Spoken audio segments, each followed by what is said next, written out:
Simply മിത്രസ് എല്ലാവർക്കും സ്വാഗതം. അപ്പോൾ നമുക്കിന്ന് മംഗലാപുരം സ്റ്റൈലിൽ അയക്കൂറ എടുത്തിന്. ഈ അയക്കൂറിനെ എങ്ങനെ റവ ഫ്രൈ ആക്കുന്നതെന്ന് നോക്കാം. നല്ലോണം കഴുകി വെച്ചതാണ്. ഒരു 4-5 പ്രാവശ്യം കഴുകിയിട്ട് വെള്ളം ഊറ്റി വെച്ചതാണ് അയക്കൂറ കഷ്ണം. നമുക്കൊരു പാത്രം എടുക്കാം. അതിലേക്ക് കുറച്ച് പുളിവെള്ളം ഒഴിച്ച് കൊടുക്കാം. പുളിവെള്ളം ഒഴിച്ചിട്ടുണ്ട്. ഇനി ഇതിലേക്ക് കുറച്ച് ഉപ്പിട്ട് കൊടുക്കാം. 1 കിലോ വരെ ഉണ്ടായിക്കൂറ. ഒരു 1/2 സ്പൂണിൻ്റെ അത്ര മഞ്ഞൾപ്പൊടി ഇടാം. ഒരു 1/4 സ്പൂണ് കായപ്പൊടി ഇത് ചേർത്ത് കൊടുക്കാം. ഇനി നമുക്ക് ആവശ്യത്തിന് മുളക് പൊടിയും കൂടി ചേർത്ത് കൊടുക്കാം.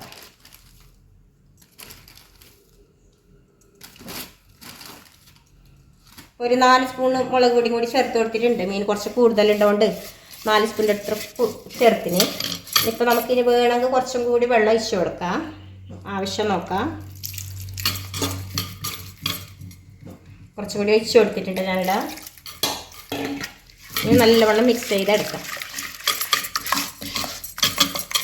വരപ്പ് നല്ല രീതിയിൽ മിക്സ് ആയിട്ടുണ്ട്.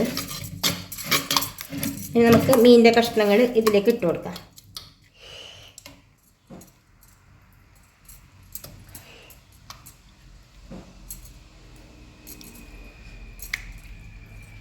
കുറേശ്ശായി ഇട്ടിട്ട് മസാല പുരട്ടിയെടുക്കാം. അപ്പോൾ കഷ്ണങ്ങളിലേക്ക് നല്ല രീതിയിൽ മസാല പുരട്ടി കൊടുത്തിട്ടുണ്ട്. ഇപ്പോൾ നമുക്കിതെല്ലാം ഒരു സ്റ്റോറേജ് പാത്രത്തിലേക്ക് മാറ്റി വെക്കാം.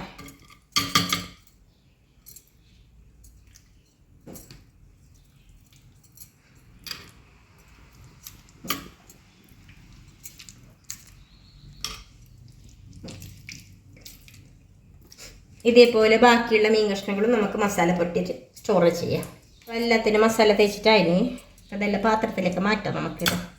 അപ്പോൾ നമ്മളിവിടെ ഒരു 3-4 രീതിയിൽ മീൻ കാച്ചുന്നു. അതിൽ ഇന്ന് കാണിക്കുന്നത് റവ ഫ്രൈ, പിന്നെ ചിലപ്പോൾ ഡീപ്പ് ഫ്രൈ എണ്ണയിൽ മുക്കിയിട്ട് പൊരിക്കും, പിന്നെ അവരൊക്കെ വെറുതെ ഇങ്ങനെ കാവലിൽ വെച്ചിട്ടും കാച്ചു.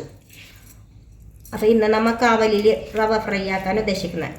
ചിലപ്പോൾ റവൻ്റെ വഴുതലിന് നമ്മൾ അരിപ്പൊടിയും മസാലയൊക്കെ അരിപ്പൊടി മിക്സ് ആക്കിയിട്ടും കാച്ചു, ഇല്ലെങ്കിൽ വെറുതെ മുളകും മഞ്ഞളും പൊളിയും ഉപ്പും മാത്രം ഇട്ടിട്ടും കാച്ചു. ചിലപ്പോൾ പച്ചരിയും മുളകും പുളിയെല്ലാം കടഞ്ഞിട്ടും കായലും കടഞ്ഞിട്ട് ഇങ്കലം കടഞ്ഞിട്ടും കാച്ചു. അപ്പോൾ ഒരു 4-5 രീതിയിൽ ഞങ്ങളുടെ കാസർഗോഡുകാരെ മീൻ കാച്ചുന്നത്. ഞങ്ങൾ അപ്പോൾ കാസർഗോഡുകാരായതുകൊണ്ട് ഞങ്ങൾക്ക് കേരള സ്റ്റൈലും കർണാടക സ്റ്റൈലും എല്ലാം ഉണ്ടാവുണ്ട്. ഓരോർക്ക് ഓരോ മീനും ഞങ്ങൾ ഓരോ രീതിയിലാണ് കാച്ചുന്നത്. അപ്പോൾ ഇന്നിപ്പോൾ ആയിക്കോട്ടെ ഞങ്ങളിപ്പോൾ റവ ഫ്രൈ ആക്കാൻ ഉദ്ദേശിക്കുന്നത്. അപ്പോൾ നിങ്ങൾക്കത് കാച്ചുമ്പോൾ ഞങ്ങൾ കാണിച്ചു തരാം. ഒരു തവ അടുപ്പിൽ വെച്ചിട്ടുണ്ട്. തവ നല്ലോണം ചൂടായിട്ടുണ്ട്. തേങ്ങ ഒഴിച്ചെടുക്കാം. തേങ്ങ ഒഴിച്ചിന്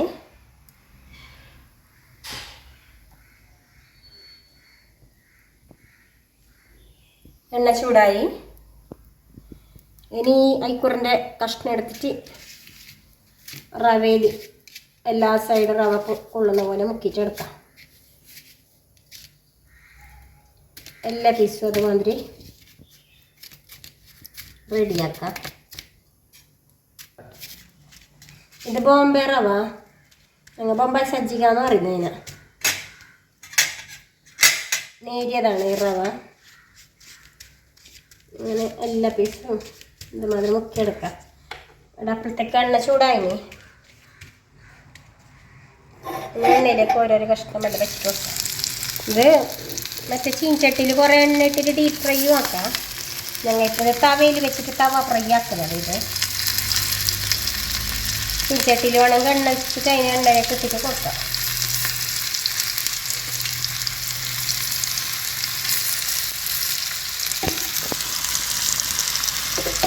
ഇനി തീ കുറച്ച് ചെറുതാക്കാം.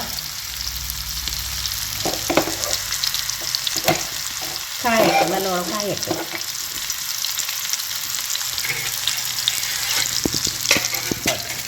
ഒരു സൈഡ് കാഞ്ഞിന് ഞങ്ങൾക്കപ്പോൾ ഇത് മറിച്ചിടാം.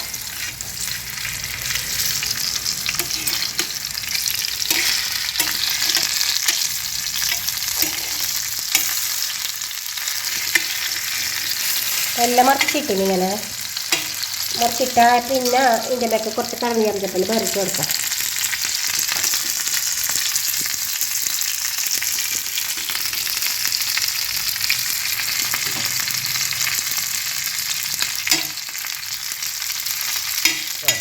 ഇതിൻ്റെ സൈഡ് ഭാഗത്തേക്ക് ഇങ്ങനെ വറുത്തിടാം.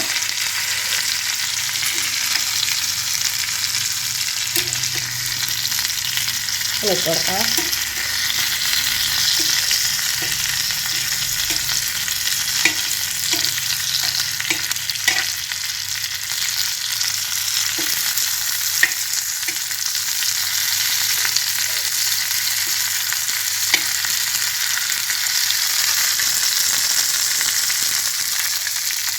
എല്ലാ ഭാഗവും തിരിച്ച് മറിച്ച് ഇട്ടിട്ടുണ്ട്. നല്ലോണം താങ്ങിയത് നമുക്കിത് പ്ലേറ്റിലേക്ക് ഇടാം.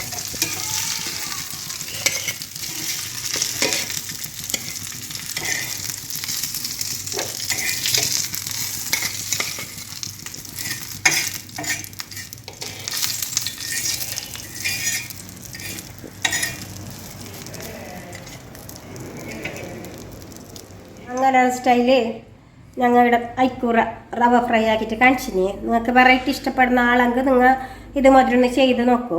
നല്ല പാങ്ങുണ്ട് തിന്നാൻ, നല്ല രസമാണിത്. ഇതൊരു കഷ്ണം ഉണ്ടെങ്കിൽ പിന്നെ ചോറിന് വേറെ കറി വേണമായിട്ടില്ല. അപ്പോൾ എല്ലാവരും ഇതുപോലത്തെ മംഗലാപുരം സ്റ്റൈലത്തെ പുതിയ പുതിയ അടിക അറിയാൻ വേണ്ടിയിട്ട് ഞങ്ങളെ ചാനലിൽ കാണണം, സബ്സ്ക്രൈബ് ആക്കണം, ലൈക്ക് ആക്കണം, ഷെയർ ആക്കണം. എല്ലാവർക്കും നമസ്കാരം.